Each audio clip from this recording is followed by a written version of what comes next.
লোকসভা ভোটের মাঝে একেবারে তোলপাড় রাজ্য রাজনীতি, কারণ প্রায় 2 বছর ধরে যে নিয়োগ দুর্নীতি সংক্রান্ত মামলাগুলি চলছিল কলকাতা হাইকোর্টে, সেই মামলার অবশেষে ফাইনাল রায়দান আসতে শুরু করেছে। তার মধ্যে এসএসসির নবম, দশম, একাদশ, দ্বাদশ এবং SSC group C, group D 26,000 শিক্ষক শিক্ষিকার চাকরি বাতিলের নির্দেশ, এবং সেই নির্দেশ সুপ্রিম কোর্টে গেলেও শেষ রক্ষা হয়নি।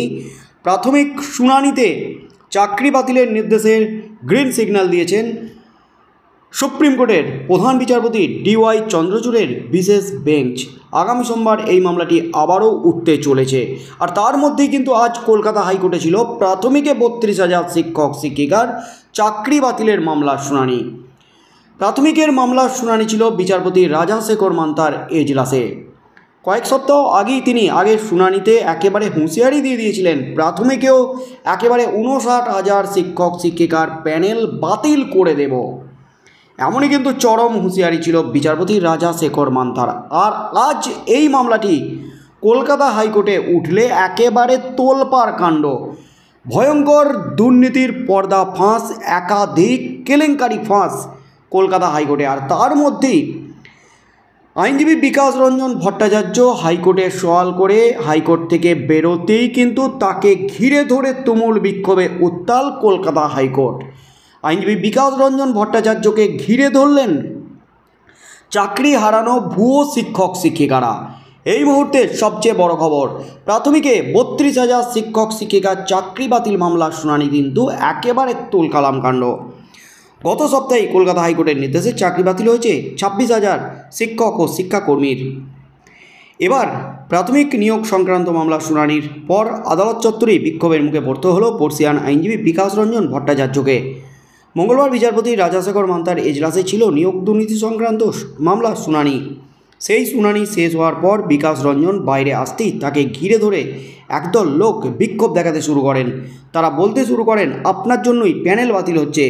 কোনো ক্রমে সেখান থেকে বেরিয়ে যান বিকাশ রঞ্জন। পুলিশ গিয়ে পরিস্থিতি নিয়ন্ত্রণে আনে। 2014 সালের টেট নিয়োগেও দুর্নীতির ইঙ্গিত মিলেছে। প্রাথমিক নিয়োগ সংক্রান্ত মামলায় সিবিআই রিপোর্টে উঠে এসেছে ব্যাপক বেনিয়মের ইঙ্গিত। নকল ওয়েবসাইট তৈরি করে নিয়োগ থেকে শুরু করে পাস না করা প্রার্থীদের বেআইনিভাবে চাকরি দেওয়ার মতো অভিযোগ উঠেছে। মঙ্গলবার সেই তথ্য বিচারপতি রাজাশেখর মান্তার এজলাসে পেশ করেছে সিবিআই।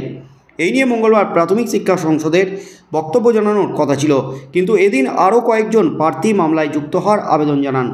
আদালত সবাইকে মামলায় যুক্ত হওয়ার অনুমতি দেয়। মামলা শেষে এজলাস থেকে বেরিয়ে অন্য এজলাসে যাচ্ছিলেন বিকাশ রঞ্জন ভট্টাচার্য। তখনই তাকে ঘিরে বিক্ষোভ দেখানো হয়।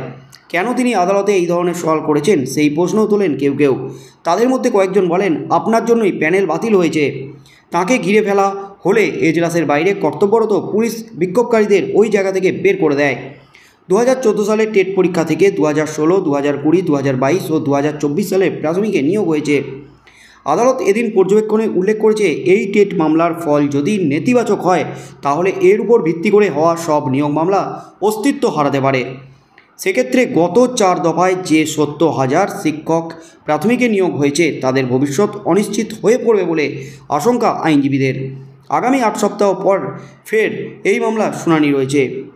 তার আগে সব পক্ষকে হলফনামা জমা দিতে হবে। অর্থাৎ প্রাথমিকে যে 60,000 শিক্ষক শিক্ষিকার চাকরি বাতিলের যে হুঁশিয়ারি দিয়েছিলেন, আজ কিন্তু সেটা বেড়ে হলো 70,000 শিক্ষক শিক্ষিকা। কারণ 2014 টেট পরীক্ষা থেকে 2016 নিয়োগ হয়েছে, 2020 নিয়োগ হয়েছে, 2022 এবং 2024 নিয়োগ হয়েছে। সব প্যানেল বাতিল হয়ে যাবে, এমনই কিন্তু চরম হুঁশিয়ারি দিয়ে দিয়েছেন বিচারপতি রাজাশেখর মান্তা। সব মিলিয়ে কিন্তু একেবারে তোলপাড় রাজ্য রাজনীতি।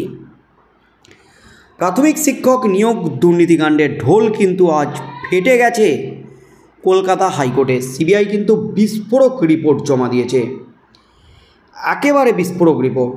সেই রিপোর্টে দুর্নীতির একেবারে পর্দাফাঁস করে দিয়েছে।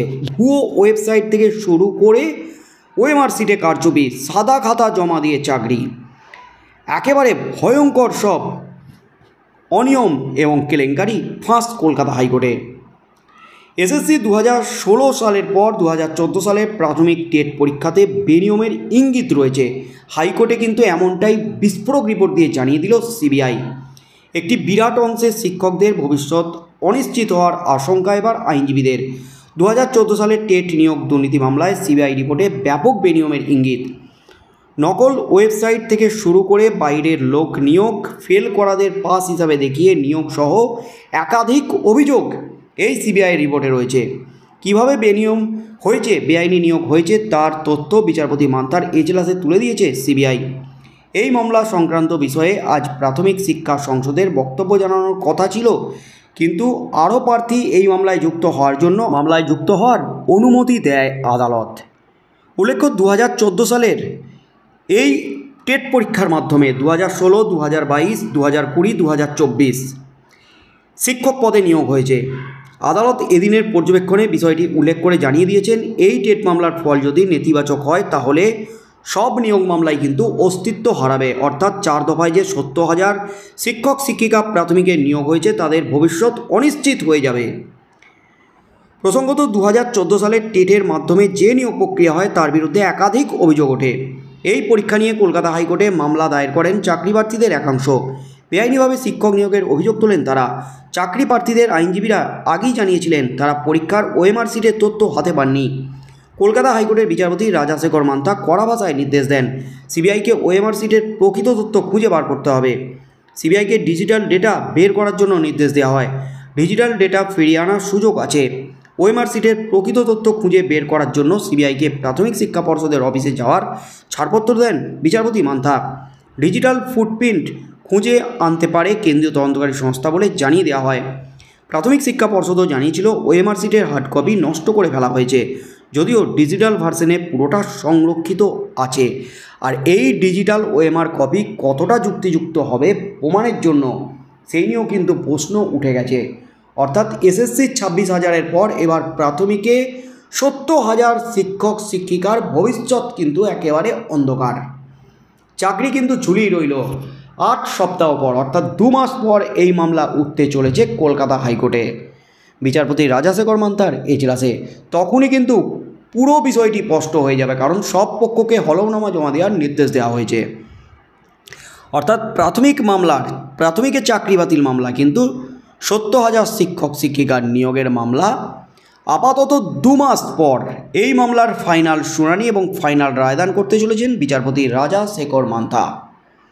আগামী দিনে কি হতে চলেছে প্রাথমিকের নিয়োগ দুর্নীতি মামলায়, কারণ প্রাথমিকের নিয়োগ দুর্নীতি মামলায় প্রাথমিকে 70,000 শিক্ষক শিক্ষিকার চাকরিও কিন্তু বাতিলের দিকেই ইঙ্গিত দিলেন বিচারপতি রাজাশেখর মান্থা।